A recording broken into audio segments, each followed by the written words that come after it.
হোমিওপ্যাথিতে এমন কিছু ওষুধ আছে যেগুলো কেবল একটি রোগ নয়, বরং একজন মানুষের সম্পূর্ণ দেহ ও মনের প্রতিচ্ছবি তুলে ধরে। আজ আমরা আলোচনা করব একটি অত্যন্ত গুরুত্বপূর্ণ, গভীর এবং বহুল ব্যবহৃত ওষুধ ব্রিমস্টোন বা ফ্লাওয়ার্স অফ সালফার নিয়ে। বিশেষ করে আজকের আলোচনার মূল কেন্দ্রবিন্দু হবে এই ওষুধটির প্রধান বৈশিষ্ট্য বা কিনোটস লক্ষণসমূহ। ভিডিওটি মনোযোগ দিয়ে এবং বারবার দেখলে এই মেডিসিনের একটি স্থায়ী ও স্পষ্ট প্রতিচ্ছবি আপনার মনে গড়ে উঠবে। সালফারের শারীরিক গঠন ও প্রকৃতি। সালফার সাধারণত সেই সব ব্যক্তিদের ক্ষেত্রে ভালো কাজ করে যাদের ধাতুগত অবস্থা স্ক্রোফিউলাস বা গ্রন্থিফোলা প্রবণ এবং যারা প্রায়শই রক্তনালীর স্থবিরতা বা ভেনাস কনজেশন সমস্যায় ভোগেন, বিশেষ করে যাদের লিভার সংলগ্ন পোর্টাল সিস্টেমে রক্তাধিক্য দেখা দেয়। এই ধরনের রোগীরা সাধারণত স্নায়বিক প্রকৃতির, অত্যন্ত চটপটে এবং দ্রুত রাগী হয়ে থাকেন। এদের শরীর রক্তপ্রধান এবং ত্বক আবহাওয়ার পরিবর্তনের প্রতি অত্যন্ত সংবেদনশীল হয়, যা অনেকটা হিপার সালফার বা সোরিনাম ঔষধের মতো।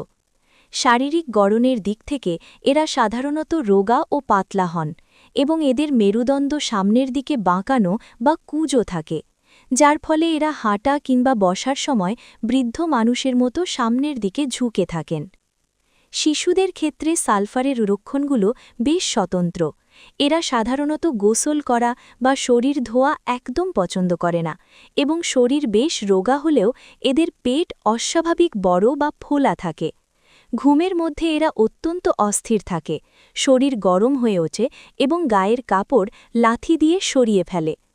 বিশেষ করে কৃমির সমস্যায় আক্রান্ত শিশুদের ক্ষেত্রে যখন অন্য কোনো সঠিক ঔষধ কাজ করে না, তখন সালফার অত্যন্ত কার্যকরী। সর্বোপরি যারা ব্যক্তিগত পরিষ্কার পরিচ্ছন্নতার ব্যাপারে উদাসীন বা নোংরা থাকে এবং যাদের ত্বকে সহজেই নানারকম চর্মরোগ দেখা দেওয়ার প্রবণতা থাকে, তাদের জন্য এটি একটি প্রধান ঔষধ। সালফারের মানসিক লক্ষণ। সালফারের রোগীর মানসিক জগতে এক অদ্ভুত বৈচিত্র্য দেখা যায়।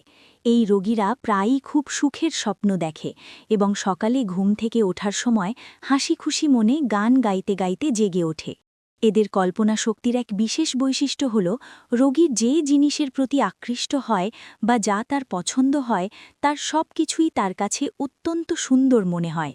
এমনকি অতি সাধারণ ছেঁড়া ন্যাকড়া বা পুরনো কাপড়কেও এদের কাছে দামি রেশমি পোশাক বা চমৎকার কোনো বস্তুর মতো মনে হয়।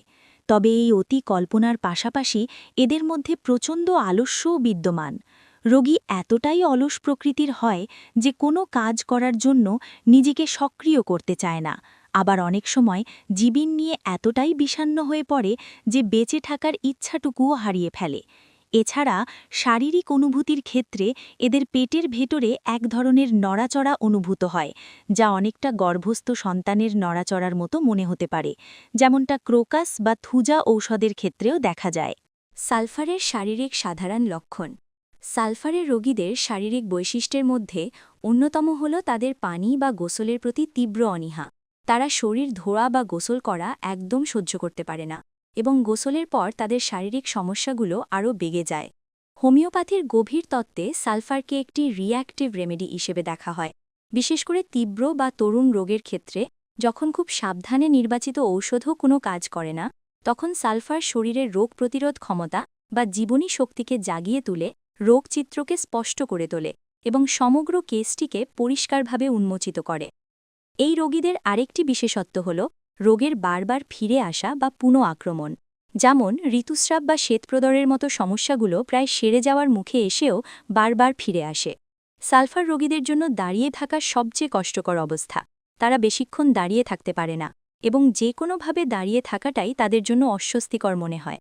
এছাড়া দীর্ঘস্থায়ী চর্মরোগ, গ্ল্যান্ডের সমস্যা কিংবা চাপা পড়া কোনো আবেগ থেকে সৃষ্ট দীর্ঘমেয়াদী রোগের ক্ষেত্রেও এই ঔষধটি অত্যন্ত কার্যকরী ভূমিকা পালন করে, যেমনটা কস্টিকাম বা সোরিনামের ক্ষেত্রেও দেখা যায়।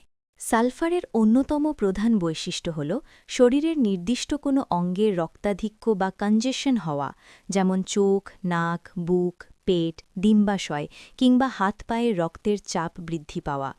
বিশেষ করে মহিলাদের ঋতুবন্ধের সময় ক্লাইম্যাক্টেরিক পিরিয়ড শরীরে টিউমার বা মারাত্মক কোনো ম্যালিগন্যান্ট টিউমার হওয়ার সূচনা লগ্নে এই লক্ষণটি প্রকটভাবে দেখা দেয়। সালফার মানেই যেন এক ধরনের জ্বালাপোড়া ভাব, বার্নিং সেন্সেশন। এটি মাথার তালু থেকে শুরু করে চোখ, মুখ, লালিমা ছাড়াই, মুখের ছোট ছোট ফুসকুড়ি, এমনকি পাকস্থলী ও মলাশয় পর্যন্ত বিস্তৃত হতে পারে। বিশেষ করে অর্শ বা পাইলসের চুলকানি, প্রস্রাবের সময় আগুনের মতো জ্বালা এবং বুকের জ্বালা ভাব যা মুখ পর্যন্ত উঠে আসে, এগুলো সালফারের হলমার্ক লক্ষণ। অনেক সময় শরীরের বিভিন্ন স্থানে, যেমন দুই কাঁধের মাঝখানে, স্ক্যাপিউলে বা নির্দিষ্ট কোনো ছোপ ছোপ জায়গায় আগুনের মতো জ্বালা অনুভূত হয়, যেমনটা আর্সেনিক বা ফসফরাসের ক্ষেত্রেও দেখা যায়। এই ঔষধের রোগীদের আরেকটি বিশেষ দিক হল শরীরের বহির্গমন পথগুলোর সংবেদনশীলতা। এদের মল ও মূত্র এতটাই তীক্ষ্ণ বা হাজাকর, অ্যাক্রিড বা এক্সকোরিয়েটিং হয় যে যেখান দিয়ে এগুলো নির্গত হয় সেই স্থানটির রাল হয়ে যায় এবং ছিলে যাওয়ার মতো ব্যথার সৃষ্টি করে। শরীরের প্রতিটি প্রাকৃতিক ছিদ্রপথ, যেমন নাক, মুখ, পায়ুপথ, অস্বাভাবিক লাল বর্ণ ধারণ করে। এছাড়া মস্তিষ্কের পর্দা, ফুসফুসের আবরণ, প্লুরা বা হাড়ের জয়েন্টে যখন প্রদাহের ফলে পানি বা রস জমে, আর তখন ব্রায়োনিয়া বা ক্যালিমিউরের মতো সঠিক ঔষধও সেই রস শোষণ করতে ব্যর্থ হয়, তখন সালফার অত্যন্ত কার্যকরী ভূমিকা পালন করে। দীর্ঘমেয়াদী মদ্যপানের কুফল বা এর ফলে সৃষ্ট শোথ রোগের ক্ষেত্রেও এটি ফলদায়ক। বিশেষ করে যারা মদ্যপান ছাড়ার চেষ্টা করেন কিন্তু বারবার ব্যর্থ হয়ে পুনরায় আসক্ত হয়ে পড়েন, যেমনটা সোরিনাম বা টিউবারকিউলিনামের ক্ষেত্রে দেখা যায়, তাদের জন্য এটি একটি নির্ভরযোগ্য ঔষধ। এছাড়া দিনের বেলা শরীরে হঠাৎ হঠাৎ গরম ভাব ওঠা এবং সাথে দুর্বলতা ও মূর্ছা যাওয়ার মতো অবস্থা তৈরি হওয়া সালফারের অন্যতম বৈশিষ্ট্য, যা সাধারণত হালকা ঘাম হওয়ার পর উপশম হয়। মাথা। সালফারের রোগীদের ক্ষেত্রে মাথা ব্যথার একটি নির্দিষ্ট পর্যায়ক্রমিক ধারা লক্ষ্য করা যায়।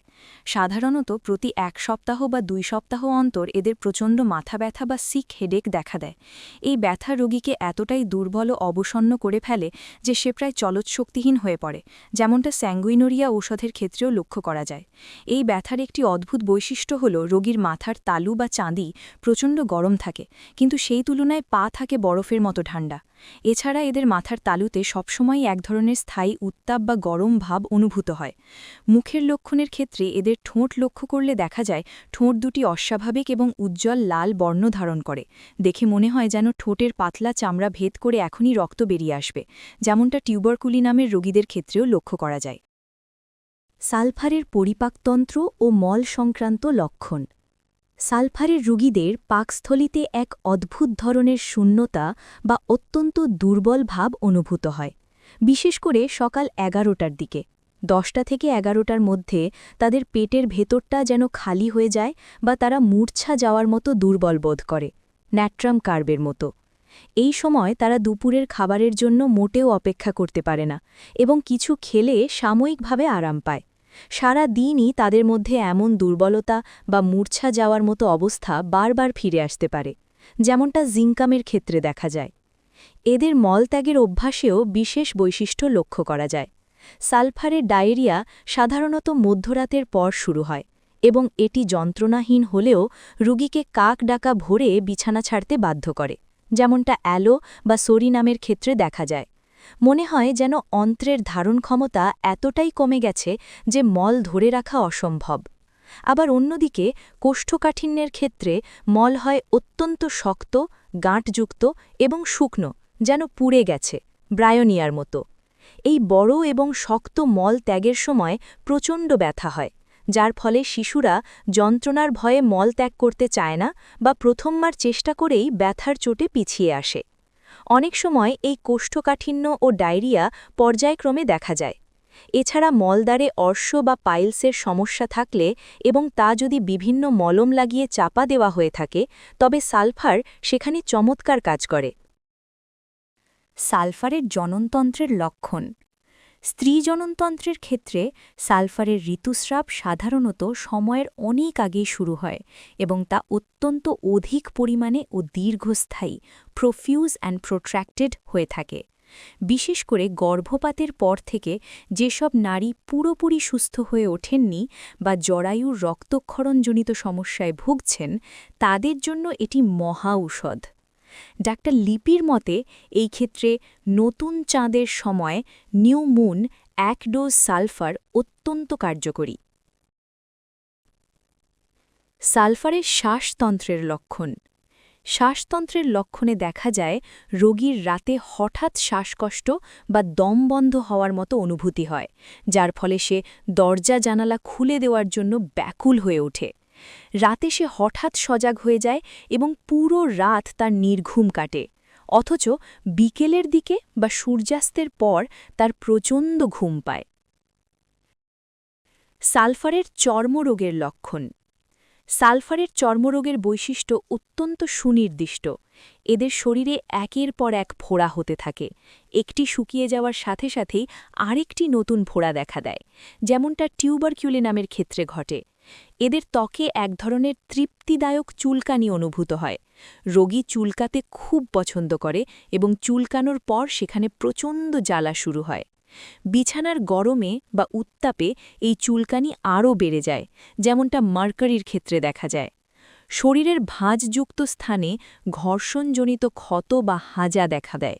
এছাড়া যেসব চর্মরোগ আগে বিভিন্ন ধরনের ওষুধি সাবান বা লোশন দিয়ে চাপা দেওয়া হয়েছে, সেখানে সালফার দুর্দান্ত কাজ করে। ওষুধের পারস্পরিক সম্পর্ক ও হ্রাসবৃদ্ধি। সালফারের পরিপূরক ওষুধ হিসেবে অ্যালো ও সোরিনাম উল্লেখযোগ্য। বিভিন্ন ধাতব পদার্থের অপব্যবহারজনিত কুফল দূর করতে এটি ব্যবহৃত হয়। ক্যালকেরিয়া কার্ব, লাইকোপোডিয়াম, পালসেটিলা ও সিপিয়া এই ওষুধের সাথে বন্ধুভাবাপন্ন। তবে মনে রাখতে হবে যে সালফারের আগে কখনোই ক্যালকেরিয়া কার্ব ব্যবহার করা উচিত নয়। সালফার হল অ্যাকোনাইটের ক্রনিক বা দীর্ঘস্থায়ী রূপ, তাই নিউমোনিয়া বা অন্যান্য তরুণ রোগের ক্ষেত্রে অ্যাকোনাইটের পর এটি খুব ভালো কাজ করে। এই ওষুধের রোগ লক্ষণগুলো সাধারণত বিশ্রামে থাকলে, দাঁড়িয়ে থাকলে, বিছানার গরমে, গোসল করলে এবং আবহাওয়ার পরিবর্তনে বৃদ্ধি পায়। অন্যদিকে শুষ্ক ও উষ্ণ আবহাওয়ায় এবং ডান দিকে ফিরে শুলে রোগী কিছুটা আরাম বোধ করে। ভিডিওটি ভালো লাগলে লাইক দিন, শেয়ার করুন এবং এমন আরও শিক্ষামূলক মেডিকেল কন্টেন্টের জন্য চ্যানেলটি সাবস্ক্রাইব করতে ভুলবেন না। ধন্যবাদ।